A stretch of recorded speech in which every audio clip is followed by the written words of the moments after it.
श्री स्वामी समर्थ. स्वागत आहे तुमचं माझ्या युट्यूब चॅनलमध्ये. आजचा दिवस तुम्हाला खूप छान सुख समाधानाचा आणि आनंदाचा जाऊ देत ही स्वामींच्या चरणी प्रार्थना करते आणि आज या नवीन व्हिडिओला सुरुवात करते. तर बघा मित्रमैत्रिणींनो, येत्या 13 जानेवारीला म्हणजेच मंगळवारी आलेली आहे भोगी आणि मकर संक्रांतीचा सण. हा एकूण 3 दिवस साजरा केला जातो आणि म्हणूनच या संक्रांतीच्या एक दिवस अगोदर भोगी हा सण साजरा केला जात असतो. भोगी या दिवशी घरोघरी भोगींची भाजी बनवून तीळ मिश्रित बाजरीची भाकरी बनवली जाते आणि त्याचा नैवेद्य हा देवी देवतांना दाखवला जातो. त्याचबरोबर या दिवशी आपण मिक्स भाजी आणि बाजरीच्या भाकरीचं भोजन सुद्धा करत असतो. या भोगीच्या भाजीला खेंगट या नावाने सुद्धा ओळखलं जातं. या नैवेद्याचं खूप मोठं धार्मिक महत्व आहे. या दिवशी आपण तीळ मिश्रित भाकरी आणि भोगीची भाजी बनवून त्याचा नैवेद्य हा देवांना दाखवला तर आपल्या जीवनातील सर्व वाईट कर्मांचा नाश होतो. आपल्या सर्व इच्छा मनोकामना ह्या पूर्ण होत असतात आणि म्हणूनच या दिवशी घरोघरी भोगी हा सण अगदी मोठ्या आनंदाने उत्साहाने साजरा केला जातो. त्याचबरोबर या दिवशी खास करून इंद्रदेवाची आठवण काढली जाते. वर्षानुवर्ष आपल्या शेतात भरभरून अशी पीक यावी यासाठी मनोभावे इंद्रदेवाला मनोमन प्रार्थना केली जाते आणि हा भोगीचा दिवस इतका खूप खास आणि महत्वाचा मानला जातो. त्याचबरोबर या दिवशी स्वर्गाचे दार सुद्धा उघडतात अशी देखील धार्मिक मान्यता आहे. धार्मिक दृष्टीने भोगी हा सण अतिशय अत्यंत महत्वाचा असल्यामुळे या दिवशी काही प्रभावशाली सेवा आणि उपाय देखील केल्या जातात. त्यामुळे आजच्या व्हिडिओमध्ये मी तुम्हाला असाच एक अतिशय अत्यंत प्रभावशाली उपाय सांगणार आहे. मंगळवारी भोगीच्या दिवशी तुम्ही भोगी नाही केली तरी सुद्धा चालेल, परंतु प्रत्येक आईने आपल्या मुलांसाठी इथे एक दिवा लावा. हा दिवा लावल्याने मुलांचे सर्व दोष, संकट, अडचणी, अडथळे, विघ्न नष्ट होऊन अभ्यासामध्ये, नोकरीमध्ये प्रगती होईल आणि भरभरून यश मिळेल. मुलांची प्रत्येक इच्छा ही पूर्ण होईल. तर असा हा दिवा आईने मुलांसाठी कुठे लावायचा आहे, कोणत्या वेळेमध्ये लावायचा आहे, उपाय कशा पद्धतीने करायचा आहे याविषयीची संपूर्ण माहिती आजच्या या नवीन व्हिडिओमध्ये मी तुमच्या बरोबर शेअर करणार आहे. त्यामुळे तुम्ही हा व्हिडिओ स्किप न करता शेवटपर्यंत नक्की बघा. चॅनलवरती तुम्ही जर हा व्हिडिओ पहिल्यांदा बघत असाल तर चॅनलला आवर्जून सबस्क्राईब करा आणि असेच नवनवीन माहितीपूर्ण व्हिडिओ बघण्यासाठी समोरील बेल आयकॉनलाही प्रेस करा. त्यामुळे काय होईल, जेव्हा कधी मी नवीन व्हिडिओ अपलोड करेल तर सर्वात अगोदर त्याचं नोटिफिकेशन तुम्हाला मिळेल आणि तुम्ही एकही व्हिडिओ मिस करणार नाही. तर बघा मित्रमैत्रिणींनो, आजच्या व्हिडिओमध्ये मी तुम्हाला जो उपाय सांगणार आहे तर हा उपाय आपल्याला 13 जानेवारीला मंगळवारी भोगीच्या दिवशी करायचा आहे आणि भोगीच्या दिवशी हा उपाय तुम्ही सकाळी किंवा मग संध्याकाळी करायचा आहे. सकाळी हा उपाय तुम्ही करणार असाल तर फक्त तुम्हाला 10 वाजेच्या अगोदर हा उपाय करायचा आहे. हा एक दिवा मुलांसाठी लावायचा आहे आणि जर तुम्हाला हा उपाय करणं सकाळी शक्य झालं नाही तर मग तुम्ही संध्याकाळी 5:30 वाजल्यापासून ते रात्री 9:30 वाजेपर्यंत हा दिवा मुलांसाठी तुम्हाला लावायचा आहे. हा उपाय तुम्ही प्रत्येक आईने आपल्या मुलांच्या उज्ज्वल भविष्यासाठी करायचा आहे. मुलांच्या प्रगतीसाठी तुम्हाला हा जो उपाय आहे, दिवा आहे, तर तो लावायचा आहे. अगदी लहान मुलांपासून ते मोठ्यांपर्यंत सर्व मुलांसाठी, मुलींसाठी तुम्ही हा उपाय करू शकता, ही सेवा करू शकता. मुलं आणि मुली या दोघांसाठी हा उपाय करता येणार आहे. जर तुमची मुलं कुठे बाहेरगावी शिक्षणासाठी असेल तरी हा उपाय तुम्ही मुलांसाठी करू शकता. भोगीच्या दिवशी मुलांच्या जीवनातील वाईट भोग, वाईट कर्म, वाईट संकट, विघ्न निघून जाण्यासाठी हा उपाय अतिशय अत्यंत खूप प्रभावशाली मानला जातो. दिवा हा ज्ञानाचं, प्रकाशाचं प्रतीक मानलं जातं. या दिव्यामध्ये सकारात्मक लहरी ह्या खूप जास्त प्रमाणामध्ये सक्रिय असतात आणि म्हणून आपण कोणतीही पूजा करत असताना किंवा कोणतेही उपाय करण्यापूर्वी सर्वप्रथम देवी देवतांजवळ आपण दिवा धूप लावूनच उपायाला, सेवेला सुरुवात करत असतो.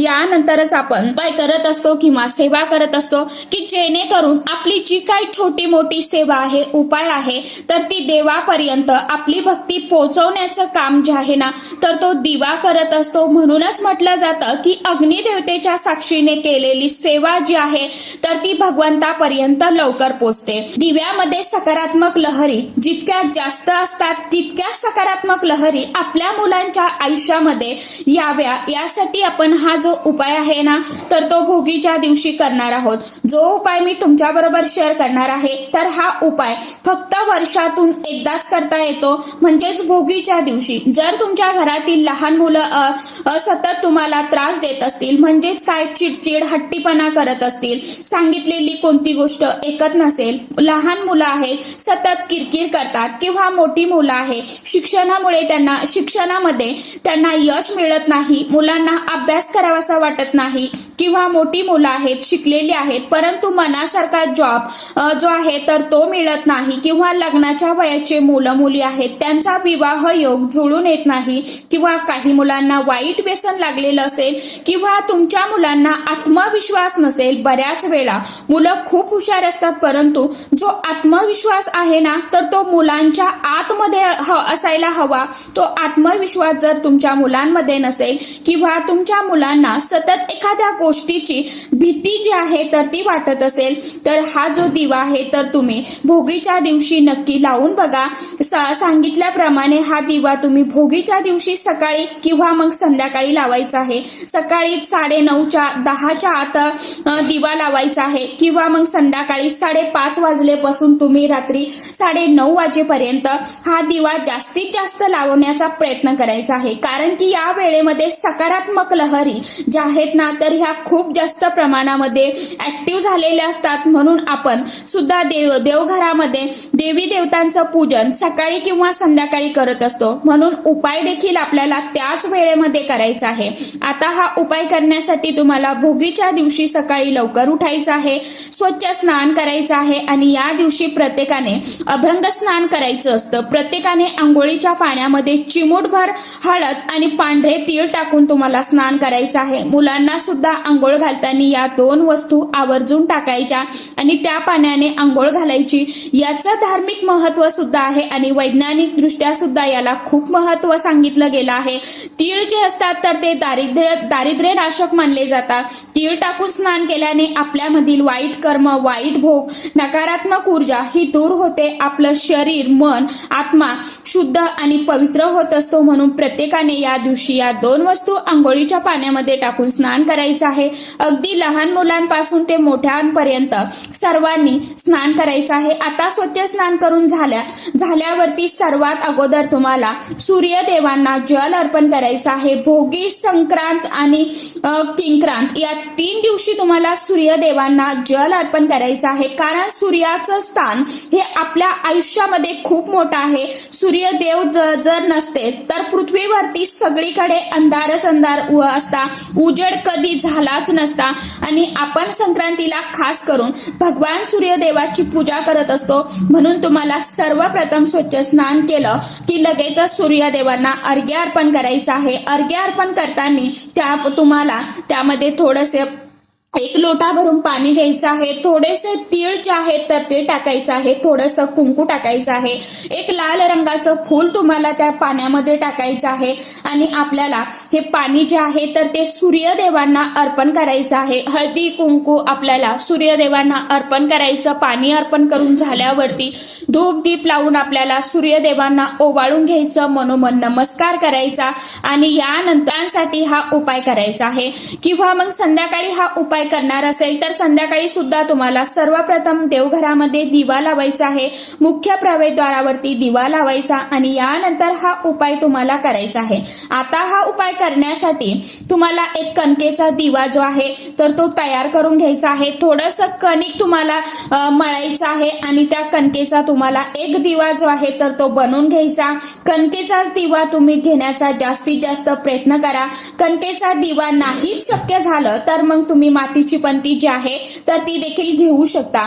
कणकेचा दिवा बनवत असताना त्यामध्ये तुम्हाला थोडीशी हळद टाकायची आहे आणि पिवळसर रंग येईल अशा पद्धतीने आपल्याला ती कणिक मळून घ्यायची, त्यापासून दिवा तयार करायचा आणि कणकेमध्ये आपल्याला मीठ जे आहे तर ते टाकायचं नाही। दिवा तयार झाल्यानंतर यानंतर काय करायचं, हळद, कुंकू आणि पाणी मिक्स करून एका प्लेटमध्ये तुम्हाला स्वस्तिक जे आहे तर ते काढायचं आहे। स्वस्तिक मध्ये तुम्हाला 4 डॉट द्यायचे आहे, साईडला 2-2 लाईन सुद्धा ओढायचे आहे।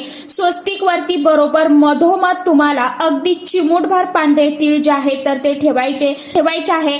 तांदुळामध्ये सुद्धा हळद, कुंकू टाकायचं आहे आणि त्यावर तुम्हाला हा जो दिवा आहे तर हा दिवा ठेवायचा आहे। दिव्यामध्ये तुम्हाला तेल घालायचं आहे। मोहरीचं तेल तुम्हाला तुमच्याकडे असेल तर तेच घाला। मोहरीचं तेल जर तुमच्याकडे नसेल तर मग आपण जे घरामध्ये जे कुठलं वापरतो ते तेल टाकलं तरी सुद्धा चालणार आहे।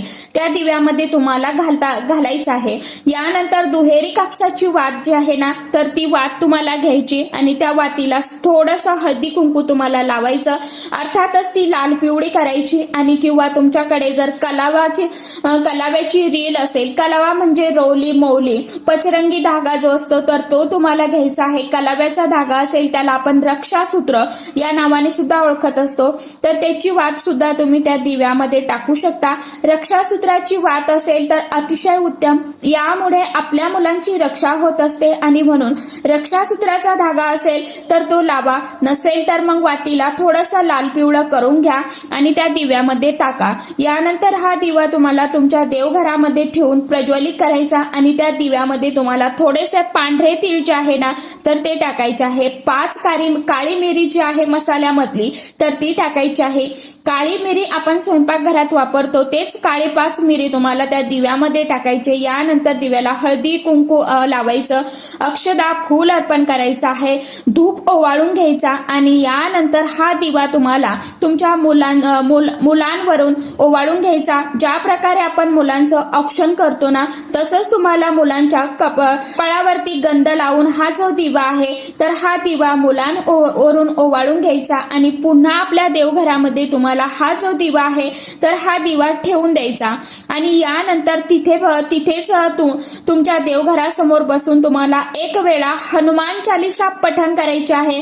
जर तुमची मुलं मोठी असेल, त्यांना लिहिता वाचता येत असेल, मुलांकडून तुम्हाला हे पठण करून घेणं शक्य असेल किंवा तर त्यांच्याकडनं वाचून घ्या किंवा मग आई वडिलांनी ही सेवा केली तरी सुद्धा चालेल। यानंतर दुसऱ्या दिवशी हा दिवा उचलून तुम्हाला एखाद्या मोठ्या झाडाखाली नेऊन ठेवायचा आहे, जिथे कुठे असणारे पशु पक्षी कीटक किडे मुंग्या येऊन तो दिवा खाऊन जातील। हा दिवा ठेवताना तुम्हाला थोडासा खड्डा आणि तिथे तुम्हाला हा जो दिवा आहे तर तो पुरून ठेवायचा आहे। फक्त दिव्याचं थोडासा भाग उघडा राहील अशा पद्धतीने हा दिवा ठेवा, जेणेकरून मुंग्यांना किंवा पक्ष्यांना तो दिसेल। यातून सुद्धा आपल्याकडून एक ताण जे आहेत तर ते दूर होत असतात। आता तुमच्या घरात 2 मुलं असेल तर मग 2 दिवे तुम्हाला करून घ्यायचे आणि 2 दिवे तुम्हाला लावायचे आहे आणि सर्व मुलांना त्याच दिव्याने तुम्हाला ओवाळून घ्यायचं आहे। अशा पद्धतीने हा उपाय तुम्हाला करायचा आहे।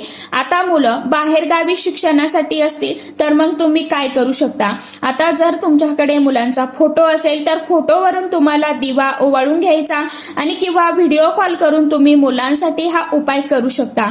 तर हा एक उपाय तुम्ही नक्की भोगीच्या दिवशी प्रत्येक आईने आपल्या मुलांसाठी करून बघा। नक्कीच मुलांचे वाईट भोग, संकट, विघ्न, अडचणी, शिक्षणामधल्या ज्या काही अडचणी आहेत, अडथळे आहेत तर ते हळूहळू दूर व्हायला सुरुवात होईल। फक्त मनापासून आणि विश्वासाने हा उपाय करा। सांगितल्याप्रमाणे उपाय करून बघा। ज्यांना काही व्हिडिओमध्ये समजलं नसेल त्यांनी व्हिडिओ पॉज करत ऐका आणि ज्यांना काही अडचण असेल, समस्या असेल त्यांनी कमेंट बॉक्समध्ये विचारू शकता। तर चला, आशा करते व्हिडिओमध्ये सांगितलेली माहिती सर्वांना आवडली असेल तर व्हिडिओला एक लाईक नक्की करा। तर चला, आजच्या व्हिडिओमध्ये इतकीच माहिती होती। कशी वाटली नक्की सांगा। व्हिडिओ आवडला तर चॅनलला आवर्जून लाईक, शेअर, सबस्क्राईब जरूर करा। परत भेटूया नवीन माहितीसोबत, नवीन व्हिडिओसोबत। तोपर्यंत सर्व माझ्या YouTube परिवाराला श्री स्वामी समर्थ।